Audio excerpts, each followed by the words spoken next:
Susan, just such a tragic story. Those boys, just 13 and 16 years old, now mourning the loss of their father as authorities try to track down the shooter. A father and his two teenage sons were headed eastbound on the 60 freeway in Hacienda Heights Saturday afternoon in their Chevy Avalanche when gunshots blasted from a gray compact car in the carpool lane. And at some point, the right front passenger stuck his hand with a handgun out the window and fired several shots at the Avalanche and then sped away. CHP officer Marcos Iniguez says the Chevy then crashed into a Kia before hitting a sound wall. The father, now identified as Luis Mendoza, was shot. He and his sons were rushed to a hospital where Mendoza was pronounced dead. There's a 13-year-old boy that was seated, we believe, in the front seat of that Avalanche, and he has serious injuries from, we don't know if it was from the shooting or from the collision. So far, it appears that it might have been just from the collision. And then the 16-year-old boy was in the back seat, and he was also, he has minor injuries.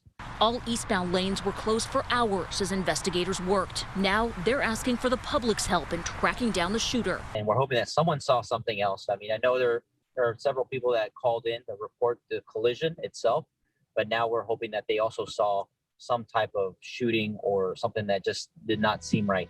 We don't know of any additional shootings that happened.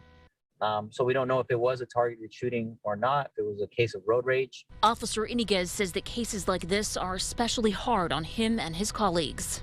When it involves children, it actually, for a lot of us that are fathers or mothers or have, siblings that are younger, it kind of hits a different way where it makes it seem more real, I guess. And really, we're hoping that we can capture these people that are doing it. I mean, it's just senseless. There's no reason why this should be happening. No reason why this should be happening. Now you can see all the lanes of the 60 freeway now reopened behind me, but the CHP is hoping that someone may have been driving this particular stretch of freeway around 12:30 today and may have had either dash cam video rolling or may have noticed something that may help them in their investigation. If you have any information about what happened here today, the CHP wants to hear from you. Susan? All right, Chelsea, what about a third car that was mentioned, a Kia? What happened to that driver?